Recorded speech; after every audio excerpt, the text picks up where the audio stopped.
This is one of the theaters at Morgues Hospital where neurosurgery department recently held a camp to carry out procedures.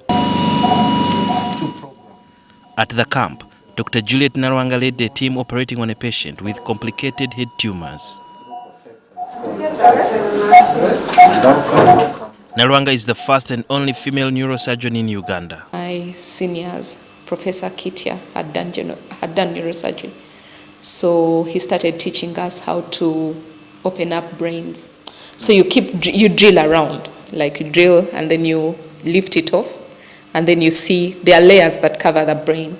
So, of course, if you have blood over the brain, it will come off. But then if something is deeper in the brain, you literally have to cut through those layers and then open up to see the brain. Of course, the first time you see the brain, you respect whoever opened the brain for you. Nalwanga first did general surgery for 5 years.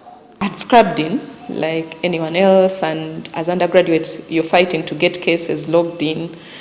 So patient was opened up. It wasn't the brain. And I don't know what happened. I started feeling dizzy and I fainted.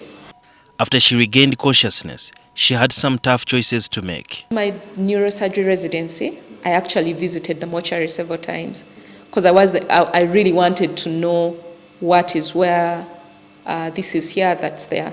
So I literally had to do my own anatomy classes.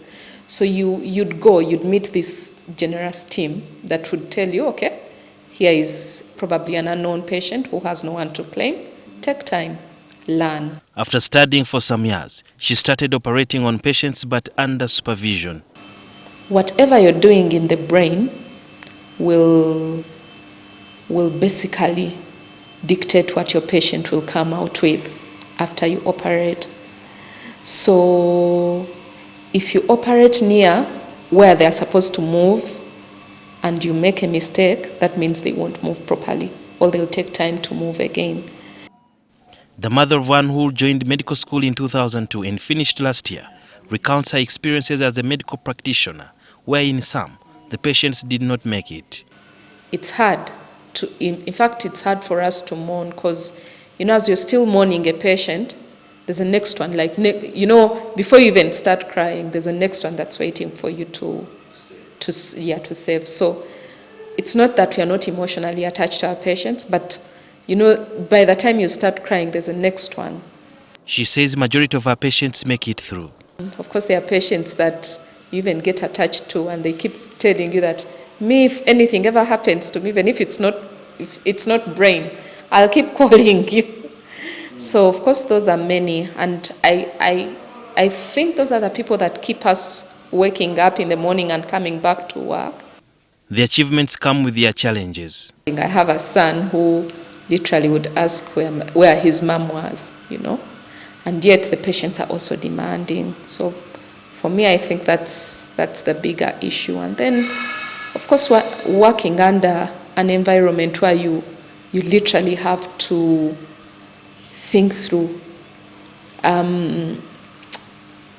For neurosurgery, the beauty we've had is that we've had sponsors.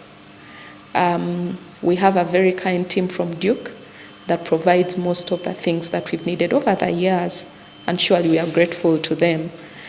But there are points when you don't have certain things to use, and you have to wait for attendants to get you certain things to work with. So that, of course, delays what you're going to do. What would be your message to the girl child who would love to become just like you, become a neurosurgeon? As in, even if you're tired, it literally means that if you have this scan and it's midnight and you're tired and the patient needs surgery, you're not going to go home. You're going to stay and make sure you save that patient. So it's not a discipline where you say, we shall come back in the morning. By the time you come back, you won't have that patient. That there's so much to sacrifice. They must be willing to sacrifice. Dr. Michael Mhumza, a senior neurosurgeon at Morgues Hospital, was Nalwanga's trainer. Juliet is a person who would not leave a patient unconscious in hospital, not worked on. According to the trainers in neurosurgery, they say this very course is just like any other in the art of medicine. It only needs someone who is ready to be committed with a passion and also ready to sacrifice time. And to the women and girls out there who would want to do the same course, Juliet's testimony is an example that it is a doable course. Juliet Nalwanga, NTV, Mulago.